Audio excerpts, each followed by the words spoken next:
So yun guys, sisimulan naman ni Mr. Rick the Vlogs yung pangalawang kabanata ng ating layunin. Guys, nag-angka tayo ng maraming gulay sa isang gulay vendor, ano? Ang kikitain natin dito guys is para ibili natin ng isang Predator laptop para sa isang civil engineering student na siyang nagpupursige na makamit ang kanyang mithiin, ngunit kulang ng isang kagamitan na siyang napaka-importante sa kanyang pag-aaral. So yun ang pinag-iipunan natin guys, isang Predator laptop. So napakabigat na isang challenge to para kay Mr. Rick the Vlog. So yan, doble kayo tayong magtatrabaho sa buong araw. So yun guys, baybayan nyo si Mr. Rick the Vlogs kung may hit nga ba natin tong isang Predator laptop na siyang ating ibibigay at iaabot sa isang civil engineering student. So thank you for watching guys. Gulay te. So yan. Yan. Lan boy. Dalawa. Okay. Kuha na boy. Ayan, kuha na dalawa. Ayan. Thank you. So yun guys, kumita na tayo ng dalawang 2 pieces, no? Kinuha siya ni Ate VJ. Ayan. So maglalako tayo dito guys. Maghahanap tayo ng mapagbibintahan, ano?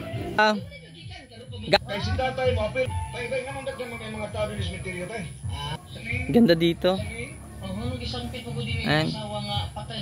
Yun, tinawag tayo, may kukuha ng isa, no? So yun, triple tayo magtatrabaho ngayon guys, kasi isang Predator laptop yung kailangan nating i-hit. Ayan, para sa isang civil engineering student, ano? Sige na, patilaw na ako. Sige na po, buhay na te. Ayan. Thank you te, maraming tamo git, salamat te. Oo, sige po, salamat. So yun, yan. Ayan, isang napakabigat na obligasyon tong ating ginampanan ngayon, ano? Sana mangyaring posible. Yan, sana magawa ko at ma-hit natin, no, yung amount ng isang kailangan ng isang estudyante. Ayan. So, yan, tayo yung gagawa ng paraan. Ayan, para sa ganito yung ginagawa natin, ano? Tayo rito. Ayan. Talagang dito sa probinsya guys, maraming puno, kaya hindi mo maiiwasan yung mga, uy, yan, kuha na po. Yan. Yan. Suklian natin guys. Thank you te. Salamat gid. Buminta na naman tayo guys ng isang peraso, no, kay Ate Cindy. Te, gulay te. Ano, gabi po. Dito tayo sa may tindahan. 25 te. Okay po. Ayan. So kukuha si Tita Fi, no, ng isang piraso. Ayan. Utang tayo. Okay po. So kinumuha siya ng 2 piraso guys. Ayan. Ayan, diretso lang tayo, no. Okay. Ay, opo. Pala. Ako na lang magbigay. Sige po. Okay, yan, 2 kinuha ni Tita Fi. Thank you ta. Okay. Ayan. So naka-2 piraso tayo dito guys, ano. So yung pinaglalagyan natin ng gulay guys is yung lagayan ng balot. Hindi, doon na po ako galing. Opo. Salamat. Diretso na ako. Ayan, so yun. Tayo banda sa, ayan, Malapiña tayo guys, ano. Nasa area tayo ng Malapiña. Dito tayo sa bahay ni Kagawad. Ayan, Kagawad. Uy, may poops. Dito tayo kay Sir Charles. Ayan. Yung gwapo kong single classmate. Oh, Kagawad, gulay. 25. Gabi. 25 kasi ano to eh. Angkat ko lang to. Akin yung 5. Ayan. Dapat nanonood ka ng mga vlog ko. Boy ka? Yan, dito tayo sa bahay ni Sir Charles. 3-2. Ayan, si Sir Charles. Ayan. Single yan guys. Ano yan sir? 25. Sir, thank you sir. Yan, thank you. Ayan. Ano sa'yo? Ano sa'yo? Ano to? Gulay? Ayan. Ay, ito na, Aryo. Wait lang. So yun, umalis yung bata, ano. So binigyan niya, siya kasi yung bibili ng gulay na guys. So yan. Be. Thank you, ma'am. Okay. So, yun. Palabas na tayo guys ng ano. So, lagi dito ko laging naglalako guys eh. Yan, dito sa area na to. Kasi minsan na maganda, maayos din yung ano dito, kita ko no. So, yun, binabalik-balikan natin tong lugar na to. Ito yung Punta Rima yan. So, yun. So, yun, dito na tayo kay Auntie Nelly, ano? Ayan, diretso tayo dito. Ayan. So, vlog. Gabi po. Ayan. Tingnan. 25 nga, te. Ayan. Okay po. Ayan. Dito tayo sa bahay ni Auntie Nelly, ano. Ayan, inofira natin siya ng gulay. Ayan. So, kukuha daw siya ng peraso. So, kumuha pa siya ng pera, guys. Ayan. Ayan, so yan, 100 isa. Ayan, sige po, kuha natin. Ayan. Wait lang yung sukli ni Auntie, guys. Opo, salamat eh. Okay, yan. So, yun. Kunti na lang yung natira, guys, ng gulay natin. Ayan. So, diretso lang tayo, no? So, tayo sa area na to. Yun, iikot ulit tayo dito, guys. Ayan.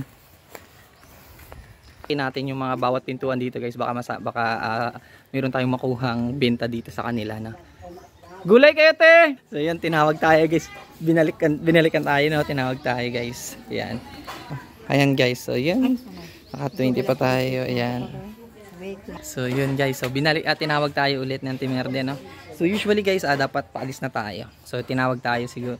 Ayan, narinig tayo niyang sumigaw tayo ng gulay. So te, yan. Thank you gid te, Timerde, thank you gid. Yan. Binalikan tayo na. So palabas na tayo ng kalsada guys. Mula na tayo sa Punta Rima. And then galing na tayong Punta Rima no. Ay, bilangin natin ngayon guys kung ilan na lang natira dito. 1, 2, 3, 4, 5 yun. 5 piraso na lang guys. So usually 16 piraso yan. So 5 na lang ngayon. Yan, diretso tayo. Ganda ng ano dito. Ganda ng lugar. Ayan. Sa bahay ni ano. Ayan. Pasukin talaga natin yung mga sulok-sulok dito guys. Ula! La! Ilang people. Yan, dito tayo sa mga lula natin ano. Ayan, okay. Ayan, gulay, ayan oh. Ayan. Gusto ko nang yumaman agad. Ito yung mga lula natin dito guys. Meron kung ano laman na. Tingnan mo, masarap yan. 20 lang ito nga. 25 lang nga. 25 na yun. 20 ko ito kaya 20 lang ito kanakwan. Ayan, so yun. What's up? Boy na, pabayari na kayo mo kay kano kay Arikap oh. pabayari kay kano kay tawag na. Thank you kap. Ayan, okay. Pabayari kay kano. So yun, ayan. Dito nakabinta tayo ng bali 3 piraso no, 3 balot. Ayan. So yun, yes. So yun, ito ulit tayo sa bahay ni Tamari Jane no. Ayan. So tinawag natin kasi siya, nagtatrabaho siya doon sa baba. Tinawag natin siya no. Yan, so nag-deal agad to. 2 piraso na lang to, sana kunin niya lahat ano. 2 piraso na lang to guys, 2 balot na lang to. Ayan, so yung papasok tayo dito sa napakalaking gate na to. Ayan, yung may pasok tayo dito guys sa napakalaking gate na to. Ayan, nakakaingit yung mga bahay nila no. Ayan, oh may hiro pa dito. Ayan, dito tayo sa napakalaking ng area nila. Thank you. Thank you ta. Ayan, kinuha niya na yung 2 piraso guys. Ayan, pinakyaw niya guys. Ayan. So yun, ubos na yung ano natin. Nice. Thanks God. Oh, maraming salamat. Oh Lord, thank you so much. Ubos na guys. Blanco na yung ano natin, yung lalagyan natin ng gulay ano. So yun yung 16 pesos na yun guys, yun naubos na agad. So maraming salamat sa mga kumuha dyan. Maraming salamat po sa inyo. And then pinapangako ni Mr. Recta Vlogs na may patutunguhan po yung bawat bayad nyo no. So para to sa isang Predator laptop ng isang civil engineering guys student. Ayan, so yun, napakabigat na layunin to, napakabigat na isang challenge, pero kailangan nating ipurso at porsigihan ano, hanggang sa makuha natin. So yun, triple double tayong kakayot sa Mr. Recta Vlogs that ipapakita natin sa sa mga nakakapanood ng video ni Mr. Recta Vlogs na ang buhay is napakahirap, pero guys, kaya nating labanan yan. Yun, problema lang yan, so tayong gumagawa ng solution dyan. So maraming salamat sa mga kumuha, ayan, sa patuloy pang kukuha sa bawat nilalako ni Mr. Recta Vlogs. Buhay ay para sa isa pang buhay, pangarap mo ay pangarap ko, Mr. Recta Vlogs. Maraming salamat po sa inyo.